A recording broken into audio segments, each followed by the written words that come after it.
As you can see, we're down here at Crippleback.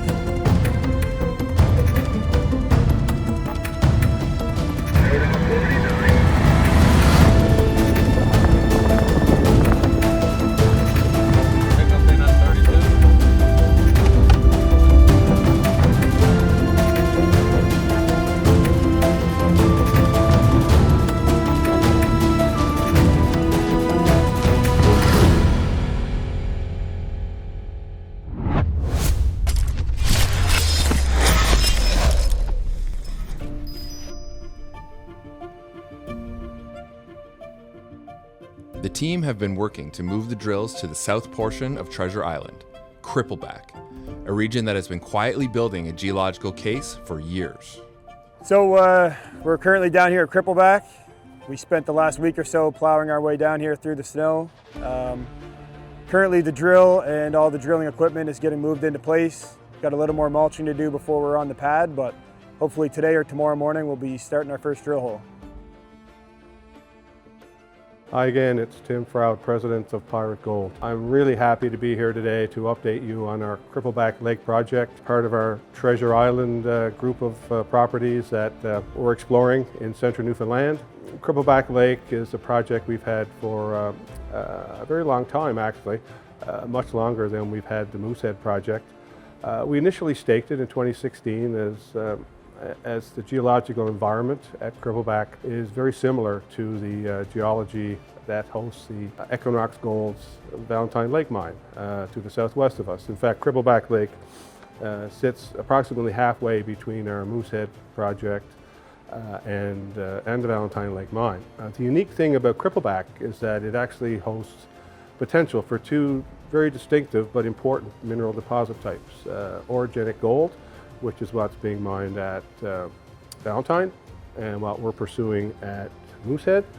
But as well, it also has strong signs that it could host another important source of gold and base metals, critical minerals, a porphyry copper deposit. The move to Crippleback isn't a guess. It's built on evidence and boots on the ground geology work. Here's Greg Matheson, our Vice President of Exploration, explaining that geology and the theory behind the mineralization. Looking more closely at the interpreted geology of the Crippleback Lake intrusive suite, we see it's not a homogeneous block of boring basement rock, but rather it's made up of felsic volcanics, mafic intrusives, and largely quartz monzonite. We can also see the geophysically interpreted segment of the Rogerson Lake conglomerate, the fault-filled conglomerate closely associated with gold mineralization at the Valentine Lake Mine, and this extends for over 35 kilometers along the southern margin of the Crippleback intrusives. So, could the conditions exist for copper porphyry or epithermal mineralization at Crippleback? The short answer is we think it's plausible.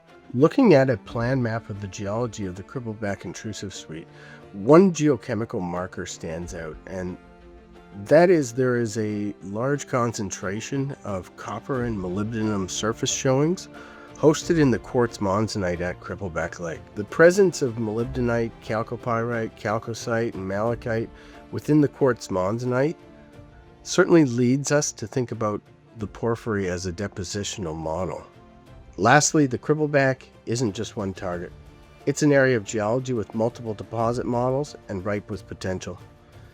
Plans to drill test the true orogenic potential will get underway this summer as we await further drilling permits at Buckler Ridge, Buccaneer Pond, and elsewhere along the 35 kilometers of strike length on the Valentine Fault. 2026 will be the year we get some answers about Crippleback. To view the full virtual technical presentation explaining the Crippleback Lake geology, unedited and in-depth, please follow the link in the description or visit our YouTube channel.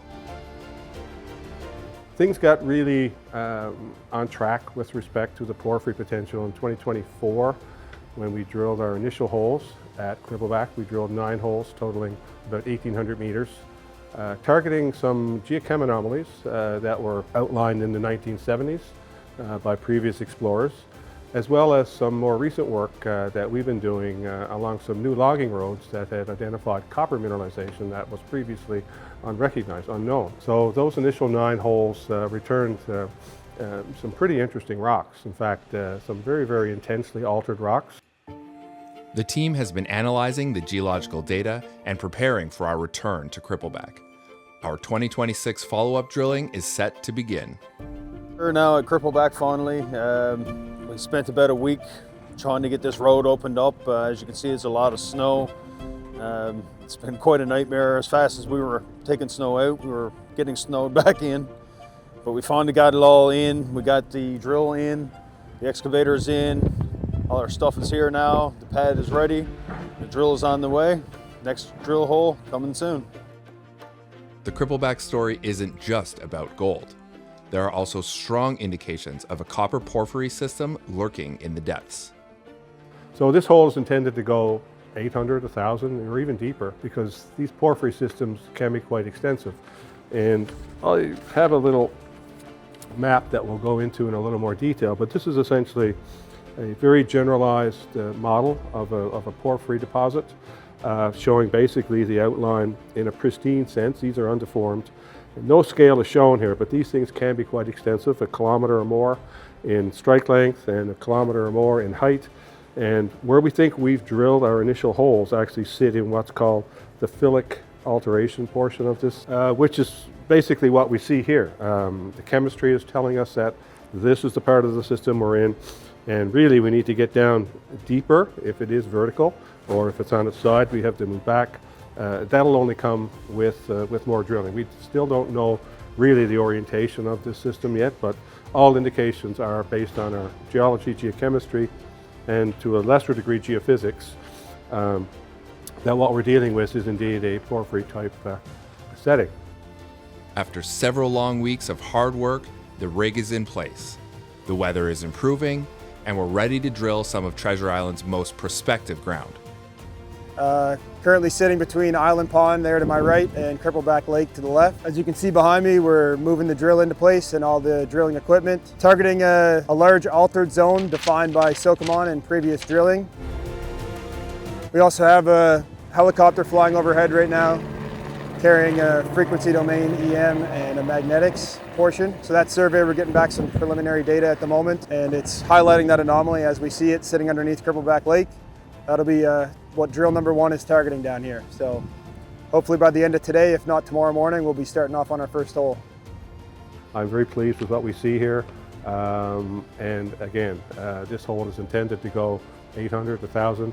The rig can go much deeper than that, so if need be, we'll go that distance. But it's important that we establish, if we can, with this hole, a thickness or some dimension to this pyrite shell, because if you look at the model again, I mean, we could be drilling through it and out the other side and over the top of the good stuff. So we really need a couple more holes in this, but we certainly will learn a lot from this hole. And of course, every piece of core here will be assayed, because it's all mineralized. There's sulfides in this from top to, we're only 55 meters down. So we have a lot of core to come and hopefully a lot of sampling.